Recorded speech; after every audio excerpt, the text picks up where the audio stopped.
사사기 5장 말씀은 즐거이 헌신하고 찬송하라 라는 제목의 말씀입니다. 오늘 말씀은 드보라와 바락의 노래가 기록되어져 있습니다. 오늘 말씀은 찬송이라는 단어가 나오고 있죠. 이 드보라는 여선지자였는데 사사로 부르심을 받았고, 이제 여호와께 말씀과 명령을 받은 여선지자이면서 사사인 드보라는 바락을 군대 장관으로 세워서 만여 명을 통하여 이제 드볼산으로 올라가라. 그리고 그곳에서 그 기송강에 그 적들이 표류하게 하심으로, 다시 말하면 여호와께서 그들을 손에 붙임으로 싸워 이깁니다. 그런데 여러분, 여선지자이면서 사사인 드보라가 바락을 군대 장관 삼아서 싸우도록 했잖아요. 여호와의 말씀과 명령을 전했잖아요. 그러면 이 바락은 군대 장관으로 세움을 받았으니 얼마나 영광스러운 일입니까? 여호와의 일에 부르심을 받고 여호와의 일에 쓰임 받는데 이스라엘 백성을 그 이방인들의 압제로부터 구원하는 일에 쓰임 받게 된 일 아니겠습니까? 얼마나 귀하고 복된 일인지요. 그래서 정말로 이제 여호와의 손에 붙들림 받아서 아름답고 위대하고 탁월하게 쓰임 받을 수 있는 기회가 주어졌는데, 바락이 뭐라고 했나요? 여선지자 그리고 사사인 드보라에게 당신이 나와 함께 가면 내가 올라가고 당신이 함께 가지 아니하면 올라가지 않겠나이다, 이렇게 말해. 그러니까 내가 반드시 너와 함께 올라가리라. 그러나 이 일로 인하여서는 내게 영광이 없으리라. 그 영광은 나중에 헤벨의 아내 야엘이 누리게 됩니다. 여러분, 그 일이 무슨 일입니까? 이 가나안 왕 야빈 군대 장관으로 시스라를 세웠는데 900승의 철병거를 가졌어요. 강력한 부대 아니겠습니까? 그런데 이 900승의 철병거를 가졌는데 오늘 5장 말씀 드보라와 바락이 노래하는 내용을 보니까 여호와께서 이 시스라의 군대를 기송강에서 표류하게 만들어요. 갈팡질팡하게 만들고 옴짝달싹 못하게 만들어버린 거죠. 그래서 결국 다볼산에서 내려오는 1만 명의 군대에 의해서 다 죽고 시스라만 도망칩니다. 그런데 헤벨의 집에 들어가게 되고 헤벨의 아내 야엘이 그를 안심시키고 물을 달라 하니까 우유를 주면서 깊이 잠들게 하고 장막을 박는 말뚝을 가지고 그가 자고 있을 때에 그의 간자놀이에 말뚝을 박아버려요. 그래서 땅에까지 박히니라. 기절하여 죽었죠. 그러니까 여러분, 야빈 가나안 왕 야빈의 군대 장관 시스라를 죽인 사람은 누굽니까? 헤벨의 아내 야엘이죠. 그래서 이 일로 인하여서 영광을 야엘이 받고 누리게 되는 것을 볼 수 있습니다. 여러분, 우리가 주님의 일에 동참하면은 주님이 나와 함께 하시고 앞생하시고 적군들을, 원수 대적을 우리의 손에 나의 손에 붙이셔서 싸워 이기게 하십니다. 그래서 승리하게 하시는 거예요. 그런데 승리하게 되면 반드시 무엇이 따릅니까? 영광이죠. 승리자에게는 영광이 따르는 것입니다. 그런데 바락은 군대 장관으로서 전쟁에 승리하지만은 그 영광은 헤벨의 아내 야엘이 누리게 된 것입니다. 그런데 오늘 이 전쟁에서 싸워 이긴 여선지자이면서 사사인 드보라와 군대 장관으로 쓰임받은 바락이 노래하고 있는 내용이죠. 그런데 뭐라고 합니까? 용솔자들이 너희를 용서하였고 백성들이 즐거이 헌신하였으니 여호와를 찬송하라, 이렇게 말씀이 시작돼요. 여러분, 이 말씀을 보면은 용솔자, 용솔이란 말은 무슨 말이냐면은 자신들의 부하들이나 가족, 식솔이 있죠. 가족을 잘 이끄는 것이 용솔이에요. 그러니까 용솔자들이 이들을 잘 용솔해 가지고 이 전쟁에서 싸워 이기게 되었다는 거예요. 물론 여호와께서 말씀하시고 명령하신 대로 행하였고 여호와께서 네 손에 붙이리라 말씀하셨고 여호와께서 앞서 싸워 이기게 하셨죠. 그런데 용설자들이 이들을 잘 용설해서 일사불란하게 이들이 움직여서 무엇을 한 것입니까? 여호와의 말씀과 명령을 다 지켜 행한 것입니다. 여호와의 말씀과 명령을 지켜 행하는 데 있어서 용설자들이 있었고 이들은 그 이끄심, 인도하심을 따라서 인도를 따라서 잘 따라서 이 일을 행했다는 거예요. 그러니까 여호와께서 행하시고 우리가 여호와와 여호와의 말씀에 믿음으로 순종하는 이 모든 것이 딱 맞을 때 박수 소리와 같이 역사가 일어나는 것입니다. 그런데 오늘 말씀 용설자들은 너희를 용설하였고 백성들은 헌신했는데 즐거이 헌신하였느니라 그랬어요. 여러분 어떤 사람이나 어떤 일에 대하여 몸과 마음을 다 바쳐 힘써 행하는 것이 헌신이에요. 헌신 그러면은 어떤 대상이 있는데 어떤 사람이나 어떤 것에 대하여 어떤 일에 대하여 자신의 몸과 마음을 다 바쳐서 힘써 행하는 것이 헌신입니다. 여러분 우리가 여호와께 헌신해야 되지 않겠습니까?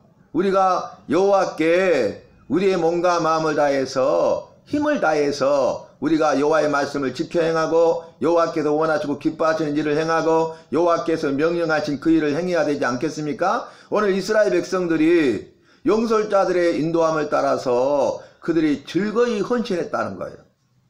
몸과 마음을 다 바쳐서 힘을 다해서 그들이 이 일에 동참하여 이 일을 믿음으로 행했다는 것입니다. 그리고 그 일로 인하여서 우리가 여호와를 찬송하자 그러면서 여호와를 찬송하라 이렇게 말하고 있습니다. 여러분 찬송이란 단어가 나오죠. 그리고 찬양이란 단어가 성경에 나오죠. 찬송은 뭡니까? 여호와를 높여드리는 행위. 그러니까 여호와를 가장 높여드리는 행위가 찬송이에요. 그리고 여호와의 거룩하신 이름을 가장 높여드리는 것이 찬송이에요. 여호와께서 우리를 만드셨는데 자기의 형상에 따라서 자기 형상으로 우리를 만드셨잖아요. 모든 피조물 가운데 자기 형상으로 만든 피조물은 우리 인간 외에는 없죠. 왜 그렇게 하셨어요? 여호와의 형상을 닮은 우리 나 인간으로 하여금 여호와를 찬송토록 하기 위해서 우리를 만드셨다 그래요. 나를 찬송케 하려 함이라 그랬어요. 그러니까 우리는 사명이 뭡니까? 여호와를 가장 높여드려야 되고 여호와의 거룩하신 이름을 가장 높여드려야 되는 일이 찬송이고 우리가 내가 해야 될 일이고 특별히 예수 믿는 우리 예수 믿는 내가 해야 될 일이다 그 말이. 그런데 오늘 드보라와 바락은 여호와를 찬송하라 여호와를 찬송하면서 이스라엘 백성들로 하여금 여호와를 찬송하도록 하고 있습니다. 할렐루야 이게 뭐예요? 야에 여호와를 찬송하라 그런 뜻이에요. 할렐루야가 할렐루 찬송하라 야 여호와를 찬송하라 그게 할렐루야 아니겠습니까? 그러니까 할렐루야 여호와를 찬송하라 자기 입술의 고백 자신의 고백일 뿐만 아니라 다른 사람들로 하여금 여호와를 찬송하도록 하는 것이죠. 여호와를 가장 높여드리자고 하는 것이죠. 그래서 찬송이란 단어가 거기에 들어가는 것입니다.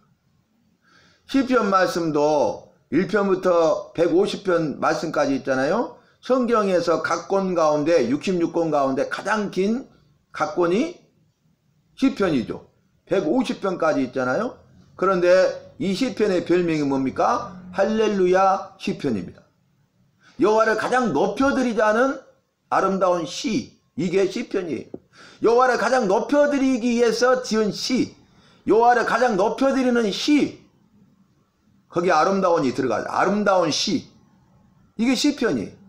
그래서 할렐루야 시편이라고 이렇게 말을 하는데 곳곳에 할렐루야가 들어가잖아요. 여호와를 찬송합시다. 그러면서 마지막 결론도 할렐루야예요. 150편에 호흡이 있는 자마다 여호와를 찬송할지어다 이렇게 하고 끝나잖아요. 그런데 원문 말씀에서는 호흡이 있는 것들아 여호와를 찬송할지어다 그랬어요. 호흡이 있는 자마다 사람만 이렇게 것 같잖아요. 사람만 아니라 여호와의 형상을 닮은 사람만 아니라 여호와께서 지으신 모든 것들은 여호와를 찬송해야 된다는 거예요. 여호와를 가장 높여드려야 된다 그 말입니다. 왜냐하면 여호와께서는 창조주시고 여호와께서는 우리를 만드신 우리의 나의 주인이시기 때문에 나를 만드신 주인 대신 여호와를 가장 높여드리는 일을 해야 되는 것이 지음을 받은 피조물이 해야 될 일이라는 거예요. 그런데 찬양하라, 우리 찬양합시다. 그럴 때 찬양은 무슨 뜻입니까? 여호와께서 행하신 일을 가장 높여드리는 것이 찬양이에요. 찬송은 여호와를 가장 높여드리고 여호와의 거룩하신 이름을 높여드리는 것, 그 존재 자체만으로 높여드리는 거예요. 높임을 받으시기에 합당하신 분이에요. 영원히 높임을 받으실 분이에요. 그래서 요한계시록에서도 찬송과 존귀와 영광이 세세토록 무궁토록 여호와께 있을지어다 이렇게 선포하지 않습니까? 근데 찬양은 여호와께서 행하신 일을 가장 높여드리는 일이 찬양이에요. 여호와가, 거룩하신 여호와가 우리에게 나에게 행하신 일들이 있잖아요. 그 일에 대하여서 감사함으로 그 여호와를 행하신 일에 대하여 가장 높여드리는 것이 찬양이라는 거예요. 그래서 할렐루야는 찬송합시다 그랬지 찬양합시다 그렇지 않았어요. 오늘 드보라와 바락이 노래하는 것은 여호와께서 행하신 일, 구원의 일, 가나안 왕 야빈과 군대장관 시스라와 900승의 철병거와 그 군사들 원수 대적 적군들로부터 하여금 그들을 구원해내신 그 여호와께서 행하신 구원의 일에 대해서 높여드리는 거예요. 그래서 첫 번째는 여호와를 찬송하라 그럽니다. 그 다음에는 찬양하고 있는 것을 볼 수 있습니다. 주님의 행하신 일을 다 이야기하면서 이렇게 하셨으니 높여드립니다. 이렇게 행하신 일에 대해서 감사하고 높여드립니다 하면서 그들이 계속 이야기하는데, 여러분 900승의 철병거잖아요. 그런데 다볼산으로 올라가는 것은 도간에 든 쥐와 같다겠어요. 이것은 자살행위와 똑같아요. 왜냐하면 강력한 대군이고 철병거로 무장한, 요즘으로 말하면 전차부대 아닙니까? 근데 보병인 이 이스라엘 군대 10,000명이 다볼산으로 올라갔다는 것은 포위를 당하고 있으니까 그 앞에는 평지니까 얼마나 빠르게 철병거가 기동력 있게 와서 포위하고, 그리고 그들은 옴짝달싹 못하고 어디 피할 데가 없잖아요. 동안에 든 쥐죠. 자살행위와 똑같죠. 죽는 것은 시간 문제 같아요. 그러니까 병법이나 우리가 전쟁할 때 전략도 이렇게 하면 안 되는 거예요. 그런데 여호와의 말씀과 명령이기 때문에 그대로 믿고 순종해야 된다는 거예요. 왜 여호와께서 그렇게 하셨을까요? 믿고 순종하는가 그렇지 않는가를 시험하시는 거예요. 믿고 순종할 때 여호와께서 일하시겠다는 거예요. 믿고 순종만 하라는 거예요. 여호와께서 하시겠다 그 말이죠. 첫 번째는 너희는 믿고 순종만 하라. 두 번째는 내가 할 것이다. 이렇게 말씀하시는 것과 똑같아요. 그런데 이들이 다볼산으로 올라가고 그 900승의 철병거가 탁 진을 치고 있는데 무슨 일이 있어요? 그들이 그 옆에 기송강이 있었다는 거예요. 기송강이 범람하잖아요. 그러면 그 땅이 어떻게 됩니까? 찔뻑찔뻑하게 되죠. 그러면 이게 빠져가지고 무게 때문에 철병거가 무거우니까 진흙에 빠져가지고 움직이지 못하는 거예요. 기동력이 없어서 무용지물이 되는 거예요. 그때 다볼산에서 내려와서 그들을 쳐서 진멸했잖아요. 이런 일을 누가 행하십니까? 여호와께서 행하시는 거예요. 상황과 환경을 바꾸시는 분이 여호와시고, 역전시키는 분도 여호와시고, 기적을 행하시는 분도 여호와시고, 전쟁에 싸워 이기게 하시는 분도 여호와세요. 그래서 오늘 그 답이 나오잖아요. 5장 21절에 이렇게 말했어요. 노래 가운데 기송강은 그 무리를 표류시켰으니. 아멘. 표류 아시죠? 하멜 표류기 공부하셨죠? 물이 많아가지고 둥둥 떠있는 게 표류예요. 표류. 오도가도 못하고 옴짝달싹 못하고 아무것도 할 수 없는 상황에 그대로 머물러 있는 게 표류라고. 표류. 답이 나왔잖아요. 기송강은 그 무리를 표류시켜버렸어. 900승의 철병거가 꼼짝 못하게 만들어버렸어요. 그래서 어떻게 됩니까? 싸워 이기게 된 거죠. 여러분 평지예요. 동안에는 지혜요. 이제 딱 전쟁하려고 하는데 기송강에 물을 범람시켜버려. 그래서 완전히 그 평야에 물이 차버리니까 땅이 찌꺽찌꺽 해가지고 전차가 움직이는데 이 무게가 많기 때문에 팍 땅에 박혀가지고 움직이도 않는 거예요. 여러분, 이 전차 부대는요, 전차를 운영하면서 포를 쏘면서 그 훈련은 했어도 보병 훈련은 안 했기 때문에요, 그걸 할 수 없으면 보병과 싸워 이길 수가 없습니다. 그러나 반대로 이제 이런 상황이 아니면요, 보병이 이 전차 부대를 싸워 이길 수가 없어요. 중무장했잖아요. 근데 상황을 완전히 바꿔버려요. 이럴 수가 있어요? 사람이 이렇게 할 수 없죠. 주님이 하신다는 거예요. 하신 약속의 말씀대로 이루신다는 거예요. 여호와께서 말씀하신 것은 이유가 있어요. 왜 동안에 든 지와 같고 다사랭이와 같이 다볼산으로 올라가라고 하셨냐 그 말이에요. 이건 아님이라, 이건 아니올시라, 다른 건 알 수 있지만 이런 어리석은 일이 어디가 있습니까? 이 미친 일이 어디가 있습니까? 어리석은 일입니다. 미친 것과 똑같습니다. 우리는 다 죽을 수가 없습니다. 이렇게 불순종할 수 있잖아요. 그런데 믿음으로 순종하는 것을 보는 거예요, 우리 주님은. 여러분, 우리가 왜 믿고 순종해야 돼요? 여호와의 말씀이기 때문에 여호와의 말씀과 명령에 대해서는 믿고 순종해야 된다 그 말입니다. 내 생각대로, 내 뜻대로, 내 방법대로 해서는 안 된다 그 말입니다. 내 생각대로, 내 뜻대로, 내 방법대로 했다가 우리가 큰일 당할 때가 얼마나 많이 있습니까? 도끼로 내 발등 찍을 때가 너무너무 많잖아요. 그래서 기송강은 그 무리를 표류시켰으니 이 기송강은 옛강이라 내 영혼아 내가 힘있는 자를 밟았도다. 아멘. 힘있는 자가 누구예요? 가나안 왕 야빈의 군대장관 시스라와 900승의 철병거와 그들의 군대를 말하지 않습니까? 그런데 싸워 이겨요. 그리고 나서요, 뒤에 헤벨의 아내 야엘이 복이 있도다. 복을 받은 자로다. 복을 받을 것이니 이 말이 나와요. 왜 그래요? 야엘이요, 여인이지만은 군대장관 시스라를 죽였잖아요. 종지부를 찍었잖아요. 화근을 없애버렸잖아요. 그래서 24절에 겐 사람 헤벨의 아내 야엘은 다른 여인들보다 복을 받을 것이니 장막에 있는 여인들보다 더욱 복을 받을 것이로다. 아멘. 간자놀이에 깨뚫었도다. 죽인 일을 그 다음에 이야기해요. 그러니까 이유가 나오는 거죠. 그런데 놀라운 것은 마지막 31절에 이 드보라와 바락이 노래를 마치는데 엄청난 이야기를 합니다. 여호와여, 주의 원수들은 다 망하게 하시고 주를 사랑하는 자들은 해가 힘있게 돋음같게 하시옵소서 아니라.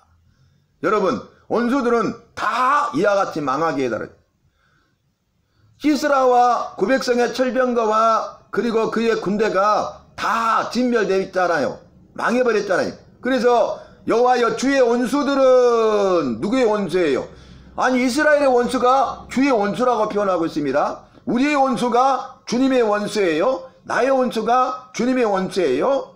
주의 원수들은 다 망하게 하시고, 반대로 주를 사랑하는 자들은, 우리는 주님을 사랑하는 자들이죠? 나는 주님을 사랑하는 자들이죠? 우리는 나를 주를 사랑하는 자들입니까? 주를 사랑하는 자들은 해가 힘있게 돋음같게 하시옵소서. 여러분, 아침에 해가 돋는 장면을 보셨어요? 일출? 우리가 새해를 맞이해서 첫날 일출 보려고 얼마나 많은 사람들이 몰려갑니까? 명소, 일출, 해가 뜨는 곳이 가장 잘 보이는 곳. 해가 힘있게 돋잖아요. 해가 일출 돋을 때 힘있게 탁 올라오는 걸 볼 수 있잖아요. 그러듯이 주를 사랑하는 자들은 해가 힘있게 돋음같게 하시옵소서 하니라. 아멘. 그래서 결국 어떻게 됩니까? 그 땅이 40년 동안 평온하였더라. 태평성대를 누리게 된 것입니다. 오늘 말씀, 저와 여러분 첫 번째 여호와의 말씀과 명령에 대해서 믿음으로 순종합시다. 너는 믿고 순종하라. 내가 하겠다라는 주님의 메시지를 우리에게, 나에게 주신 메시지로 받아야 돼. 무슨 일이든지 우리가 원수 대적들 앞에서, 내 앞에 있는 걸림돌과 장애물 앞에서 주님의 음성을 들어야 돼. 아무개야, 너는 믿고 순종하라. 내가 하겠다. 예, 저는 믿고 순종하겠습니다 하고 믿고 순종할 때 내가 하겠다고 약속하신 그 여호와께서 그 일을 하시는 거예요. 그래서 우리가 승리하게 되고 영광을 누리게 되고 그 일로 인하여서 찬송, 여호와를 가장 높여드리고 여호와의 거룩하신 이름을 가장 높여드리고 결국 우리의 원수들, 나의 원수들은 다 망하게 하실 것이고 주를 사랑하는 우리들은 해가 힘있게 도둑같게 하셔서 평온, 태평성대를 누리게 하는 것입니다. 참 평안과 기쁨을 누리게 하는 것입니다. 믿고 순종하고 여호와가 행하심을 보고 그로 인하여서 여호와를 높여드리는 우리 모두가 되시기를 바랍니다.